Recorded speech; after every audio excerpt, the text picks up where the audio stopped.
What's going on? I'm Eugene Napoleon. This is Napoleon's Corner. Hope all is well. And before I get started, please make sure you subscribe to the channel. Your support is greatly appreciated. This is actually episode 197. And the title of this particular episode is Greed.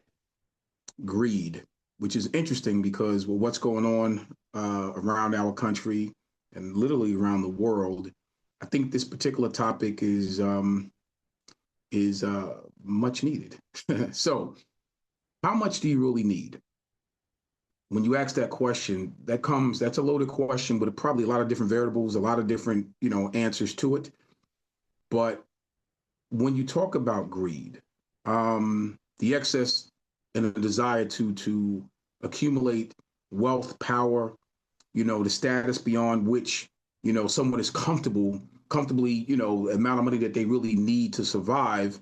Anything past that is excess. And to me, that's greed, right? So power, money, status to an exorbitant amount is greed.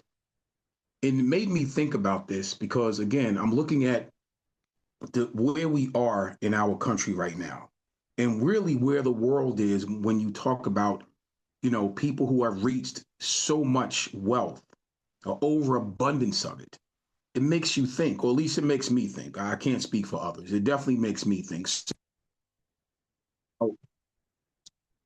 um, I think about personal analysis, for instance, in breaking that down and understanding, the reflection of oneself, right? And what comes with when you take a personal analysis, the process of being, the introspection and reflection of yourself, right? And why we think the way we think. And why is introspection and reflection so important? And you start to think about it when you break it down. It gives us a roadmap to become the kind of person we really want to be. Like when you really think deep and introspectively about yourself and reflect on the things that you want, right? Okay. But when we talk about greed, greed is a component of selfishness. The overabundance of money, which equals power in the way certain people think, it doesn't, after a certain point, it doesn't make any sense. I'll give you an example. If you're worth a billion, $2 billion, $3 billion, how much more do you really need? Now you kind of slip into that element and that component of just being downright selfish. Because here's the deal. In order to accumulate billions of dollars, hundreds of millions to billions of dollars, somewhere along the line, you have to have crossed the line of being comfortable enough where your family, their kids are financially secure for the rest of their lives. So at a given point, that means you are really taking from people, you are grifting from people, you are setting up barriers where other people, there's no way they can be as successful as you are, right? And it doesn't matter what level of business or what type of business you're in. When you are talking about that level of greed, it really brings to mind a personal analysis where you really got to come to grips, look in the mirror and have the come to Jesus meeting with yourself. How much more money do I really need? But at that point, it's not just about the money, it's about power. Because billions of dollars mean somewhere along the line, there's a system in place where you are taking from other people. The perspective of billions of dollars simply means, how did I figure out, or I figured out a way where, again, I've set up these different levels of businesses where it becomes almost obscenely obvious that you're literally taking from other people. It's just a selfish process of, this is where I'm at, right? I'm not sure. It becomes uncomfortable at that point, and you have to start thinking like, where are we going with this? That level of greed is unnecessary, right? Then you think about the other end of it, people who don't have. And I'm not suggesting that because you've accumulated that massive amount of fortune that you have to give your money away.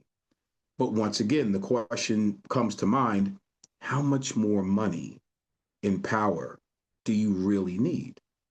When you see other people around you struggling and you have the ability to help, I mean, hundreds of thousands of people because you've accumulated that much wealth at a certain given point, now it becomes humble yourself to help those around you in need. Better yet, if you've accumulated in that much money, that massive amount of wealth, obviously, like I said, there are systems in place that you've already put in place where you're going to continue to receive those type of monies and dividends from the type of businesses and stocks and whatever it is. So maybe, just maybe, you could find it in your heart to stream a certain amount of money to certain causes. If you don't want to give it to an individual or a group of people directly, you can certainly at least find it in your heart to push it in other directions in terms of, like I said, some type of charity or whatever, where it's going to help, you know, certain groups of people. My mother used to always ask that question. You get to a certain point in your life where you're so successful financially, how much money, or more money, should I say, do you really need? How much power do you need to stand in that type of because at that point it becomes a wealth gap. It truly is. The rich continue to get richer. The poor stay where they are. Middle class and upper middle class, you start to ask the question, where do you fit in that type of a system where you have those who have and those who don't, and those in the middle who are trying to get to where those who have, where they are, and they don't want to go back to those who don't have. It's an interesting, the parity to that is interesting, in just in that the word, again, excess, the excessiveness of that type of money puts you in a totally different mindset. I was fortunate enough when I retired from playing football to I worked on Wall Street for a little bit and got a chance to meet some very wealthy people. The concepts and the ideas and the verbiage and the language is totally different. I learned a lot. I learned a lot. Most of the people that I met that was in the wealthy category had a different moral code to how they lived their lives, and they were really good people. But when you get past, again, a certain amount of money, I think it changes your perspective of how you look, how you communicate, how you treat others who don't have that. And again, people that are billionaires surround themselves with other billionaires. It's very unlikely that if you reach that type of status, you're going to be around, as they would call it, common folk. It's unfortunate, but that's the mentality and that's the verbiage, right? So once again, greed brings in a component of selfishness, one-mindedness, where you are really truly thinking about one thing and one thing only. That type of money, again, it exudes power that you don't want to give up at any means necessary. So if that means stepping on somebody's neck to continue to live the type of lifestyle that you want to live, that's where the selfishness comes in. That's exactly what you're going to do. But it's scary. It's scary in that the human element has changed because that amount of money that you've amassed has really changed the way that you think about the common man or woman or even child. We got to get back to some semblance of humanity when you've amassed that type of money. And this is why I say every now and again, maybe personal analysis is necessary.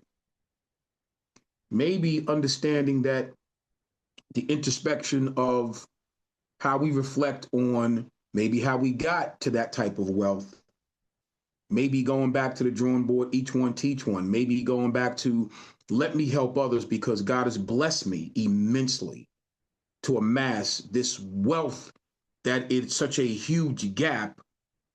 I can literally afford to bring people in and show them systematically, put them on board to show them how they can take care of their families and maybe not amass billions of dollars, but totally change, their lifestyle with maybe becoming a millionaire, once or twice over. There's nothing wrong with that, especially if you already have it. Once again, how much money do you really need after you get to a certain point? That's the question. And do me a favor, with this particular episode of Greed, go into the comment section and tell me what you think. Give me your thoughts. Let me know your thoughts on this particular topic. I'm really, really interested in seeing, do you think personal analysis is needed? Do you think those who are billionaires should be introspective in thought? Maybe be reflective in thought. Do you think that that's needed or it's a possibility? Do you think that greed is a component of being selfish? Let me know your thoughts in my comment section. I would really appreciate that. Thank you for listening and thank you for supporting me. I'm Eugene Napoleon. This is Napoleon's Corner. I'll see you next week. Take care.